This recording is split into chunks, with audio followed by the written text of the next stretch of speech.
I'm sure that the couple joining me today are a little in awe of God's leading in their lives. I am.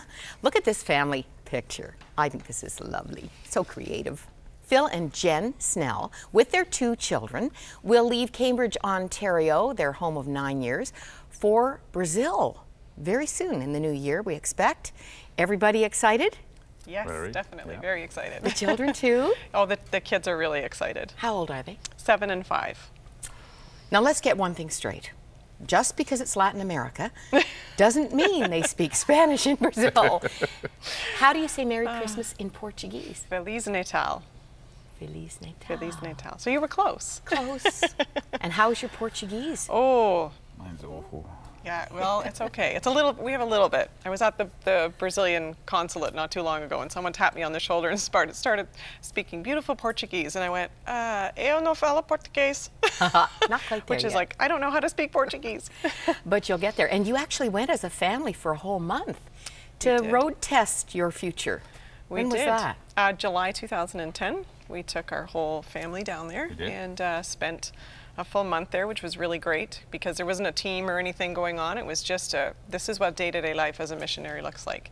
And it just, like I always say, it fit like the perfect pair of jeans. We have a picture of the family there, and I think the pastor you're going to be working with is he's second from the right. Second from the right, yes. That's Ivanaldo and Monica, and their 2 kids, Bruna and Marcos. What are you going to be doing in Brazil?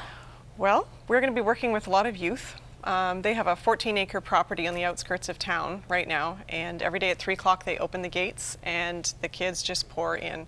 The neighborhood all around is just rampant with crime and gangs, and the families are, you know, riddled with addictions and abuse, and so they really have nowhere to go. Home is not a safe place. So what they provide there is a safe place, and they offer soccer training, music training, and they do discipleship. A lot of discipleship. It's also a pretty new base, so it's only been there for like 3 years, so they're still getting the base kind of constructed and in order and trying to figure out exactly what they need in the way of facilities and things, so we'll be helping out with a lot of that as well. Crime, gangs, Phil, you're not concerned about safety for your children? You know what, you hear there's a lot of shootings, a lot of gang stuff that goes on, pretty close to the mission, but there's just something that you don't feel that when you're there. You don't feel, even when you go out and walk around the community and you're with people in the community, you just don't feel that kind of nervousness or that unsafeness, especially even with your children there.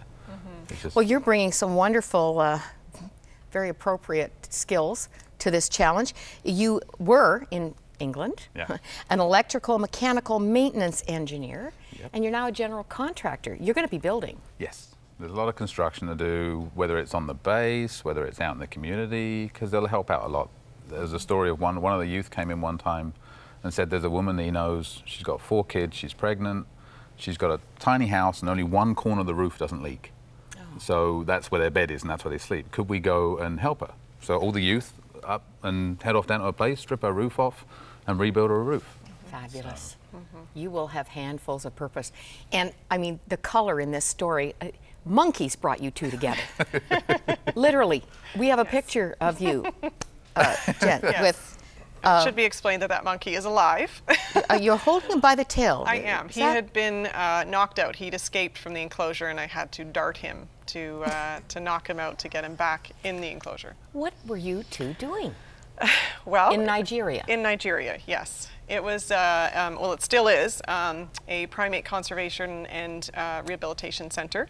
So they're educating local people and rural areas about conservation and about sustainable use of their forests. And the byproduct of a lot of logging is orphan monkeys. So we would take in the orphan monkeys, raise them in groups of their own species with the ultimate goal of re-releasing them, which they did do in 2007. They released their first group. Now, what would you think of donning a monkey suit? I mean, the panda the panda thing's a real deal. They're grown people who really love these pandas and want life to be better for them one day. So they're trying to be mama or papa. I'm with him. I think it's not fooling the pandas, but well, we used to give the baby monkeys a stuffed toy when they first came in and they needed something to bond with. Instead of them bonding with us, which isn't a good thing, we'd give them a little stuffed toy so they'd bond with something furry. And then they'd transfer onto And then we would quickly get them into an enclosure. Once they'd pass quarantine, they would get into an enclosure with other monkeys. The concept is good. We'll have to see. Yeah. Now, you two were friends for a year before anything romantic ever Yes. hatched. Actually, we're friends, and she was my boss, technically. Oh, So, very interesting. Now, God's intervention in your lives is a great story. And I think it starts with your sister back here in Canada. Yes, it does. Jen? Yes, it does. She freaked you out. She did freak me out. I was in Nigeria, and we could check emails very infrequently at another project, also looking after a different kind of monkey. And I read an email from her that was all about how the love of Jesus Christ had changed her life. And I remember that day very clearly because I did freak out. And I wrote in my journal. I think I told you about that. You don't mind reading your journal I don't mind notes? reading it, no. It's published on my blog. So What's the date? November 3rd, 1998. My sister and brother-in-law have become born-again Christians. Both of their last emails have been about how finding Jesus has made them feel so good. I told them they're both scaring me. Not sure what kind of response I'll get from that. Lori wants me to take the same course that has changed them. That is precisely what bugs me about fanatically religious people. They try to force it on you, and that's all they ever talk about anymore. I told them I feel isolated enough as it is from family, and now the people I'm closest to seem to have lost their marbles.